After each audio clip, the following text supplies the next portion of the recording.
to my summer solo series on the Building a Brand podcast. Thank you so much for the lovely messages that I've had telling me that you are enjoying these solo episodes. It's given me a bit of a confident boost because I was feeling a little bit nervous about them because it had been a long time since I had recorded any solo episodes. So thanks for that. I really appreciate it. I'm back with another interesting topic today. Well, I think it's interesting, all about trends. We're going to dive straight in and I'm going to be chatting about trends in two different contexts. First up is in your visual branding and your brand identity, obviously. And then secondly, we're going to talk about trends in your content and basically whether you should follow them or whether you shouldn't. And as with everything that gets discussed on this podcast, pretty much, there's never a right answer. There's never a perfect one size fits all for any of this. But I'm going to give you my opinions. Hopefully it'll give you some food for thought and help you to be more confident in deciding when it's a good idea to use trends and when it's a good idea to not use trends.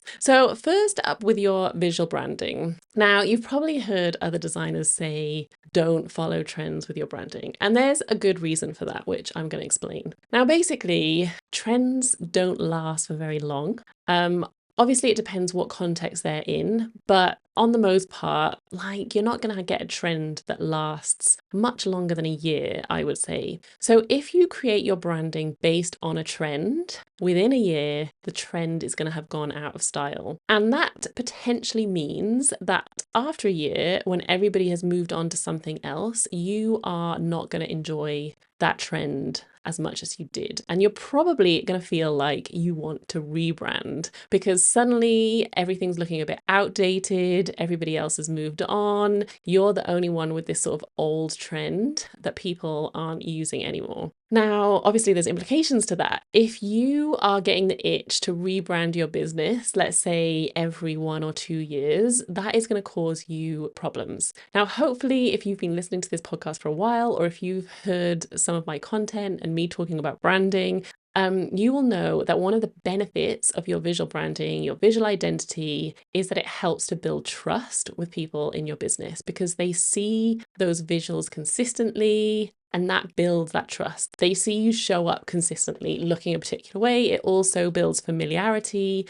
They recognize your content and your business really quickly. But if you are changing it super regularly, then you are going to confuse people. That trust, this sounds really dramatic, but the trust is going to be broken because they're not really going to know what's going on. They're not really going to know, if your business has changed. Are you still doing what you were doing before? Are you, but you're basically going to be flip-flopping all over the place.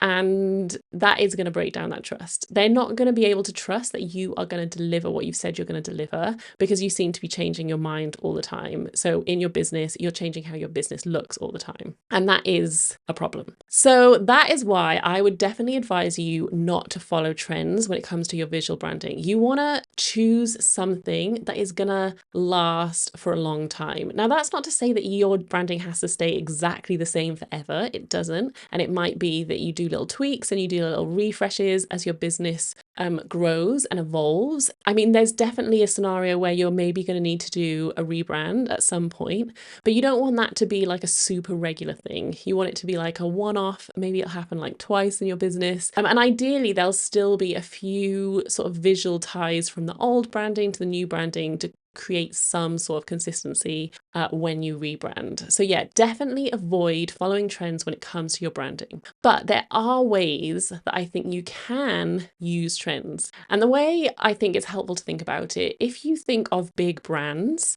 like really massive ones like, I don't know, Nike or Nike, I don't know how you say it. Adobe, let's think of some other big brands, like a big supermarket, whatever. What they will do is their branding will be set in stone. It'll be super consistent. Often those brands, you can literally just see the color and you recognize the branding.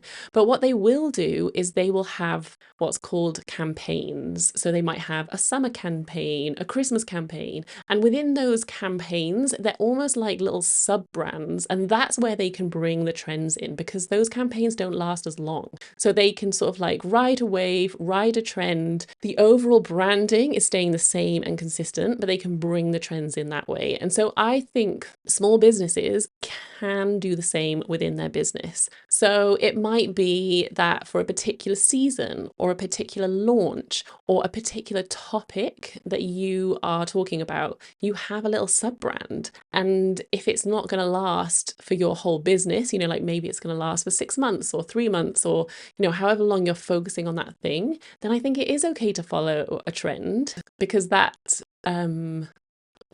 campaign will have finished probably not long after the trend's finished or while the trend's still going on. So I think that is a really good way to use trends. So it might be a particular color that you want to bring in.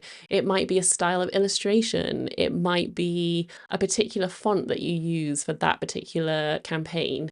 Now, I would be careful if you are DIYing this yourself, because again, you've got to be really mindful that you're not confusing people.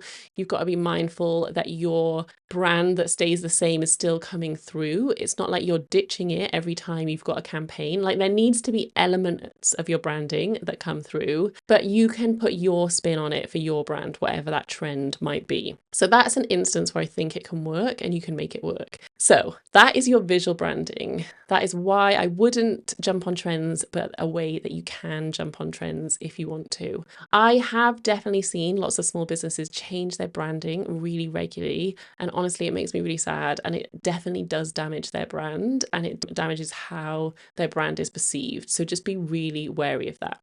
Now, the other place that I wanted to talk about trends was within your content. And this is a tricky one as well. Again, there's no right or wrong answer, and it's going to be different for every business.